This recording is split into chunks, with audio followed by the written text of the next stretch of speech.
Bonjour, cette leçon porte sur l'élaboration du bilan fonctionnel. Donc, le bilan fonctionnel est un bilan qui est organisé en vue d'expliquer le fonctionnement de l'entreprise. Dans un bilan fonctionnel, nous allons classer les opérations selon leur cycle en distinguant le cycle d'investissement, le cycle de financement, le cycle d'exploitation et le hors exploitation. Donc, le passage d'un bilan normalisé à un bilan fonctionnel va nécessiter un certain nombre de retraitements. Donc nous allons partir ici du bilan normalisé suivant, avec donc d'une part ici la partie actif, et d'autre part la partie passif. Et à partir donc de ce bilan fonctionnel, nous allons réaliser les retraitements ou les reclassements suivants. Donc les reclassements de l'actif sont indiqués ici, et les reclassements du passif sont en dessous. Donc nous allons obtenir un bilan fonctionnel qui aura l'allure suivante avec donc une seule colonne de montant à l'actif. Donc nous allons commencer par retraiter les éléments de l'actif.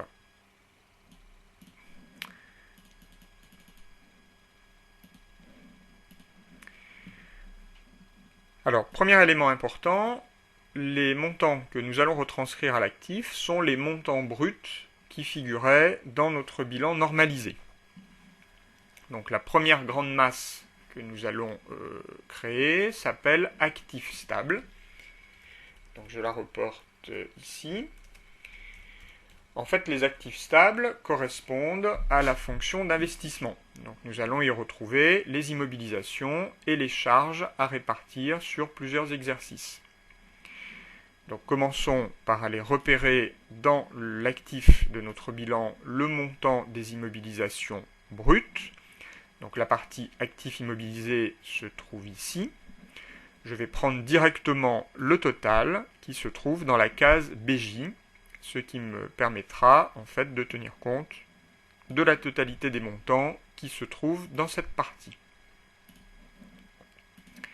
Donc je reporte BJ. Donc je vais noter immobilisation brute, donc BJ à titre de mémoire entre parenthèses, et donc le total 2 624 550. Les charges à répartir sur plusieurs exercices vont se retrouver en bas de l'actif du bilan, donc dans cette zone, la case CL, pour 24 000 euros.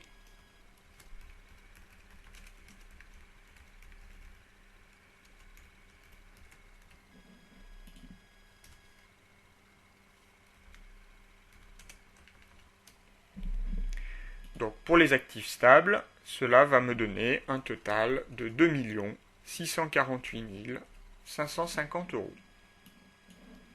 Cela constituera ma première grande masse dans mon bilan fonctionnel. Deuxième grande masse, il s'agit des actifs circulants d'exploitation qui correspondent à la fonction d'exploitation, bien évidemment. Donc nous allons reporter dans cette catégorie tous les éléments qui concernent l'activité principale de l'entreprise, à commencer par le montant de ses stocks. Donc dans mon bilan, les stocks sont regroupés dans cette partie-là. Donc je vais faire l'addition des montants qui sont ici entre les cases BL et BT.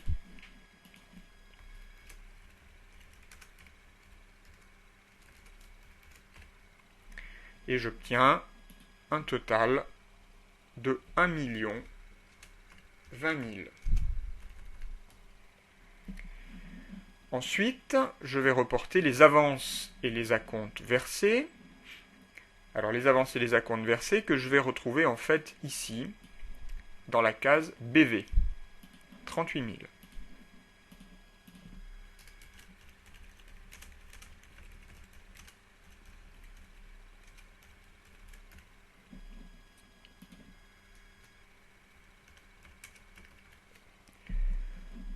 Ensuite, les créances clients.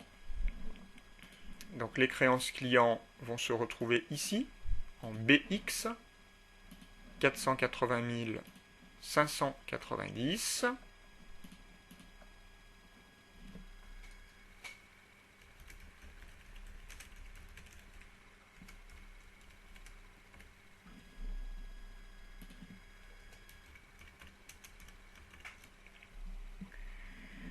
J'aurai ensuite les autres créances d'exploitation. Alors les autres créances d'exploitation sont incluses dans la ligne autres créances, BZ. Alors ces autres créances peuvent être soit des créances d'exploitation, soit des créances hors exploitation. Ici, dans notre cas, je vais supposer que la totalité concerne l'exploitation. Donc je vais reporter 29 400.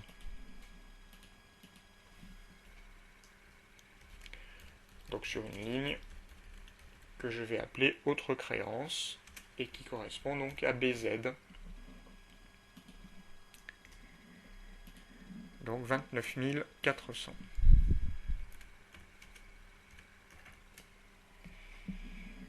Ensuite, donc les charges constatées d'avance d'exploitation. Alors ces charges constatées d'avance que l'on trouve dans la case CH peuvent concerner soit l'exploitation, soit le hors exploitation, et je vais donc considérer dans mon exercice qu'elles concernent ici en totalité les opérations d'exploitation. Donc je vais reporter 8 300 € sur la ligne charges constatées d'avance.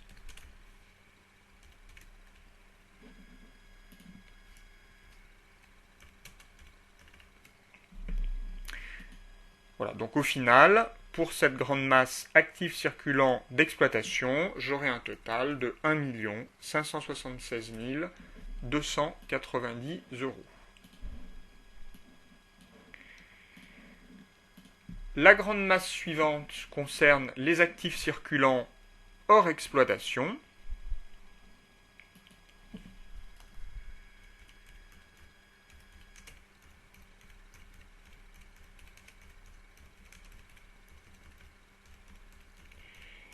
Bon, il s'agit donc d'actifs qui ne concernent pas l'activité principale de l'entreprise. Donc nous allons retrouver par exemple ici l'acquisition de valeurs mobilières de placement, donc d'actions qui sont acquises dans un but spéculatif. Normalement, ça n'est pas l'activité principale de l'entreprise. Donc dans mon bilan, ces valeurs mobilières de placement vont se retrouver sur la ligne CD pour ici 77 250 €.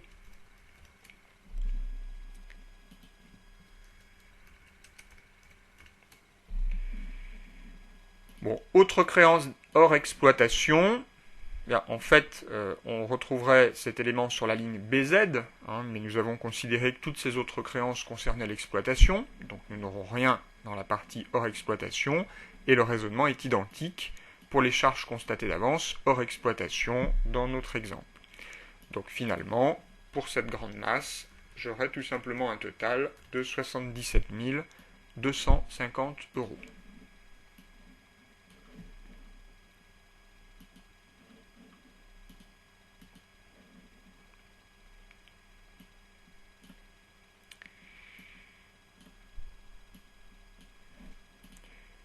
Il me reste donc une dernière grande catégorie dans l'actif qui correspond à la trésorerie active.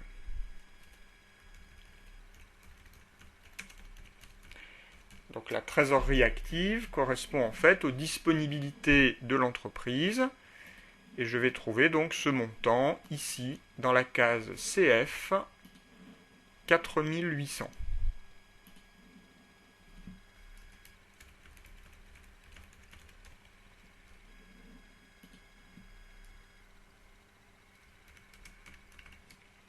Voilà, donc ceci constituera le total de cette grande masse.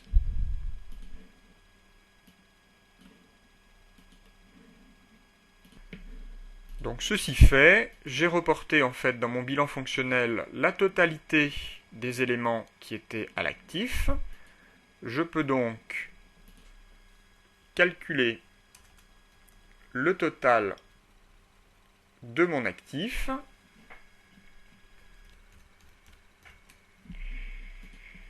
et je vais trouver 4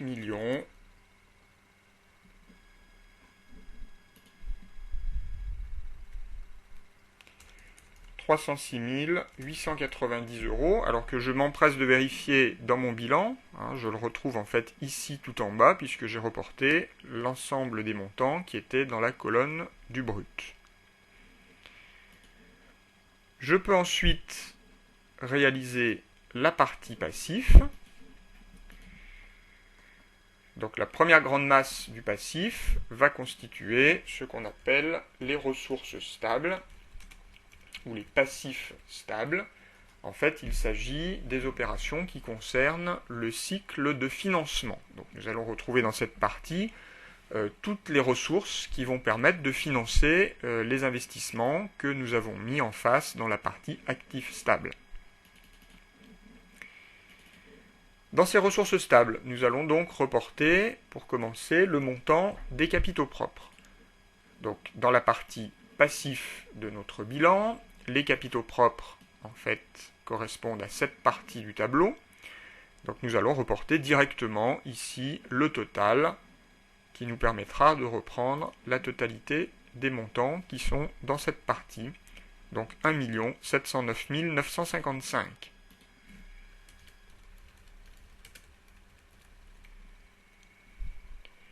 Donc c'est la case DL.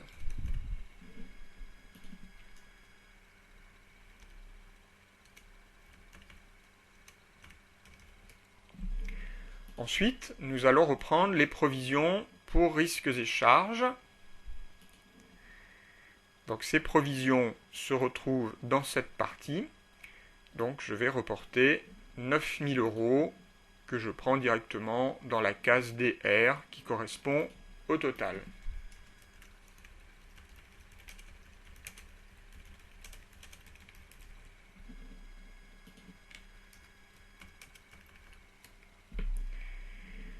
Ensuite, les amortissements et les dépréciations de l'actif.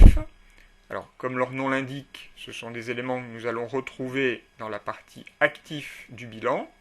En l'occurrence, il s'agit de la deuxième colonne. Donc, je dois reprendre la totalité des montants qui étaient dans cette colonne.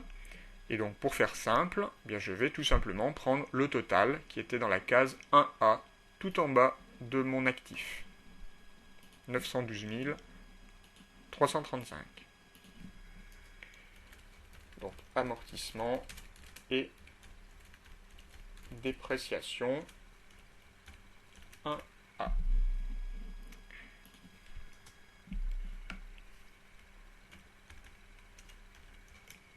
Alors pour les provisions pour risques et charges, je n'avais pas noté le numéro de la case, mais il s'agissait de la case DR. Je peux le rajouter ici. Ensuite, les dettes financières. Donc les dettes financières correspondent en fait aux emprunts à long terme réalisés par l'entreprise qui vont lui permettre de financer ses investissements.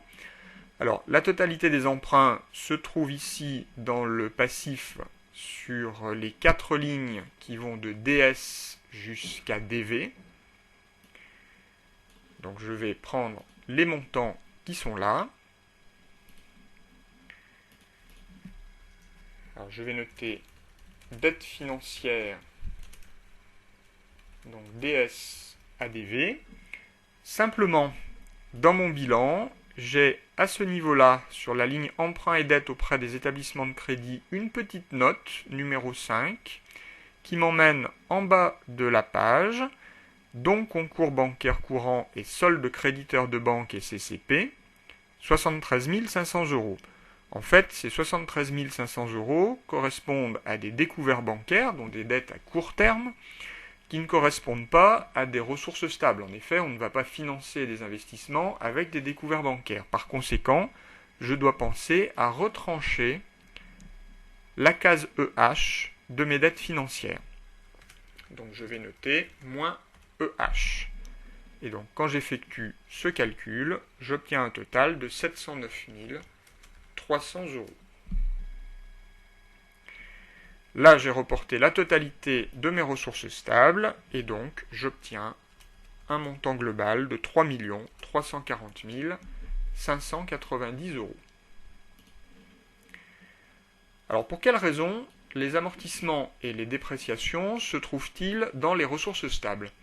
Eh bien tout simplement parce que lorsque l'on enregistre les amortissements et les dépréciations de l'année, comptablement, on augmente les charges. Donc si les charges augmentent, le bénéfice augmente. Par conséquent, l'impôt sur les bénéfices diminue. Le bénéfice diminue, pardon, donc l'impôt sur les bénéfices diminue, et donc si nous payons moins d'impôts sur les bénéfices, l'entreprise fait des économies qui lui permettent de réinvestir dans de nouvelles machines ou de nouveaux matériels le moment venu. Par conséquent, ces amortissements et dépréciations, indirectement, permettent bien de financer les investissements. La grande masse suivante concerne les dettes d'exploitation. Donc toutes les dettes concernant l'activité principale de notre entreprise.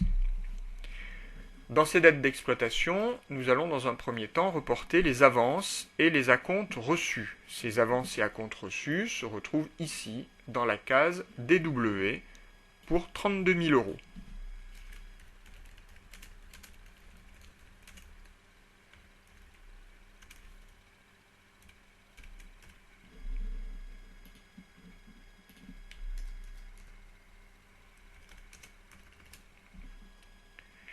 Ensuite, nous allons reporter les dettes fournisseurs, qui bien évidemment concernent l'activité principale. Ces dettes fournisseurs se retrouvent ici dans la case DX.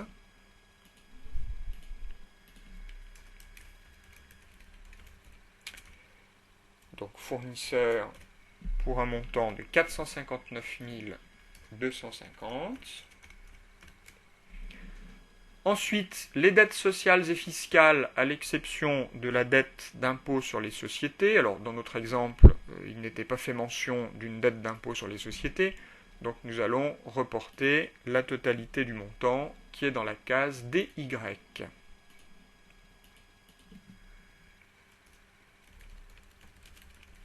Donc, dettes fiscales et sociales, DY, pour 146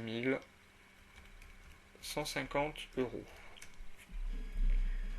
Ensuite, nous avons les autres dettes d'exploitation. Alors, ces autres dettes d'exploitation,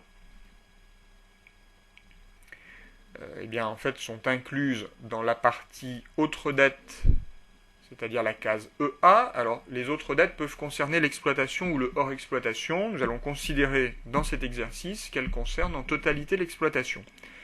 Donc, je vais reporter ici, sur la ligne autres dettes, la totalité du montant qui était dans la case EA, c'est-à-dire 156 000 €.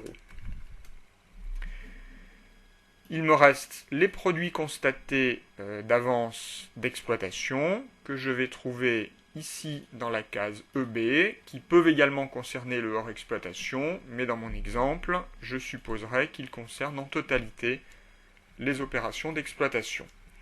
Donc sur la ligne produits constatés d'avance, je vais reporter la totalité du montant qui était dans la case EB, à savoir 400. Et donc, cela me donne un total pour ma grande masse dette d'exploitation qui s'élève à 793 800 €.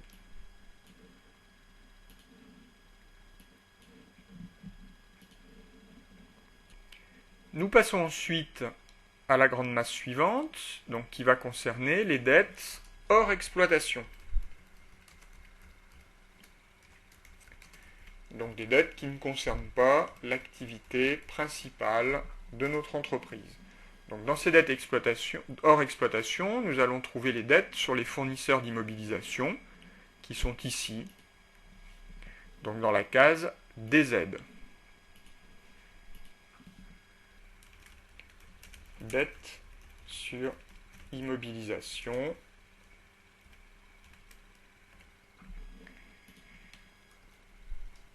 Donc pour un total de 99 000 €. Ensuite, nous aurions la dette d'impôt sur les sociétés, mais nous n'en avons pas dans notre exemple. Les autres dettes hors exploitation, nous n'en avons pas non plus, puisque la totalité des autres dettes ont été considérées comme concernant l'exploitation. Et pour les produits constatés d'avance hors exploitation, même raisonnement, nous les avons reportés en totalité dans l'exploitation. Donc cela nous donne 99 000 € pour le total de nos dettes hors exploitation. Il nous reste une dernière grande masse, donc ici à reporter dans notre passif. Il s'agit de la trésorerie passive.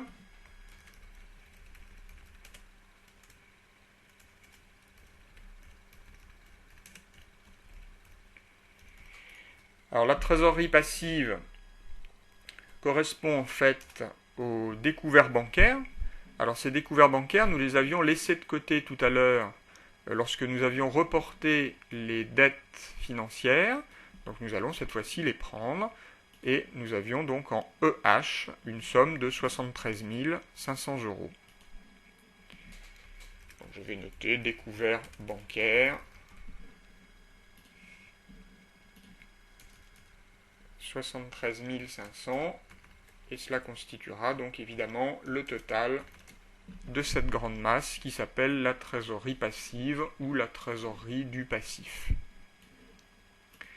Une fois que ceci est fait, donc nous avons reporté la totalité des montants qui étaient dans le passif de notre bilan. Par conséquent, nous pouvons faire le total et nous allons vérifier, bien évidemment, que ce total est le même que celui que nous avions trouvé en faisant le total de l'actif. Donc ici, 4 306 890. Donc notre bilan fonctionnel est terminé. Bon, il y a un certain nombre d'éléments auxquels il faut faire attention, en particulier bien penser donc pour la totalité des éléments de l'actif de prendre les montants bruts de notre bilan. Également, ne pas oublier que les autres créances et les charges constatées d'avance peuvent concerner aussi bien l'exploitation que le hors exploitation. Du côté du passif, ne pas oublier de reporter les amortissements et les dépréciations qui viennent de la deuxième colonne de l'actif de notre bilan normalisé. Dans les dettes financières, ne pas oublier de retrancher les découverts bancaires qui sont dans la case EH du bilan normalisé. Dans les dettes, les autres dettes et les produits constatés d'avance peuvent concerner aussi bien l'exploitation que le hors exploitation. Bon, voilà les principales sources d'erreurs que l'on observe généralement et donc il faut porter une attention particulière à ces points-là. Alors notre bilan fonctionnel étant réalisé, nous allons pouvoir faire un certain nombre de calculs à partir de celui-ci pour en tirer des conclusions sur la manière dont l'entreprise finance son activité. Alors le premier calcul que nous allons faire, c'est le calcul du fonds de roulement net global. Donc ce fonds de roulement net global se calcule par soustraction entre les ressources stables et les actifs stables. Donc il nous suffit de reprendre les totaux que nous avions calculés dans notre bilan fonctionnel et d'en faire la soustraction. Donc ici, nous aurons 3 340 590 moins 2 648 550, ce qui va nous donner 692 040. Voilà le montant de notre fonds de roulement net global. Que signifie ce chiffre? Eh bien, en fait, nous venons de faire la soustraction entre les ressources stables et les actifs stables, c'est-à-dire que nous comparons le montant des investissements réalisés au montant des sources de financement qui ont permis de financer justement ces investissements. Donc, le fonds de roulement net global, d'une manière générale, permet d'évaluer les conditions de financement des immobilisations. Alors, s'il est positif, ce qui est le cas dans notre exemple, il nous indique qu'il existe un excédent de ressources stables sur nos actifs ou nos emplois stables. Donc cet excédent pourra notamment être utilisé pour financer des éléments d'exploitation, nous allons le voir plus tard, et notamment les stocks. Donc c'est la situation normale. Dans l'hypothèse où notre fonds de roulement net global serait négatif, eh bien cela signifierait que les ressources stables n'ont pas été suffisantes pour financer les investissements, c'est-à-dire les actifs stables. Donc c'est une situation anormale qui n'est pas jugée saine pour les équilibres financiers de l'entreprise. Nous pouvons ensuite calculer le besoin en fonds de roulement d'exploitation. Donc ce BFRE est égal aux actifs circulants d'exploitation moins les dettes d'exploitation. Donc si nous reprenons les chiffres de notre bilan fonctionnel, cela nous donne 1 576 290 moins 793 800, c'est-à-dire 782 490 €. Interprétons ce chiffre. Donc nous avons ici un BFR d'exploitation qui est positif. Donc cela signifie que l'entreprise a un besoin de financement. En fait, il y a un décalage qui n'est pas à son avantage entre le paiement des clients et celui des fournisseurs. En fait, notre entreprise va devoir payer ses fournisseurs avant d'avoir reçu le paiement de ses clients. Donc elle a un besoin de financement, c'est-à-dire qu'elle va devoir trouver les fonds quelque part pour continuer son activité.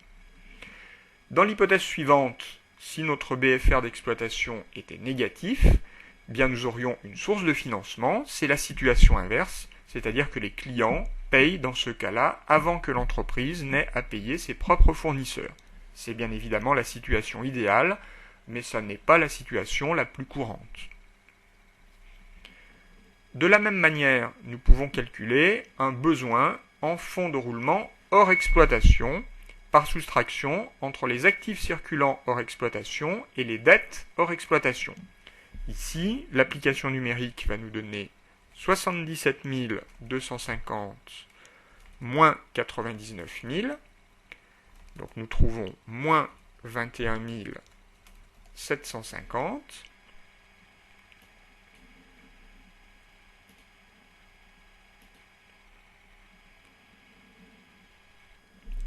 L'interprétation de ce chiffre est la même que pour le besoin en fonds de roulement d'exploitation, si ce n'est que cette fois-ci, les éléments que nous prenons en compte pour le calcul ne concernent pas l'activité principale. Ici, nous avons un chiffre qui est négatif. Par conséquent, ces éléments qui ne concernent pas l'activité principale engendrent une source de financement pour l'entreprise, donc c'est à son avantage.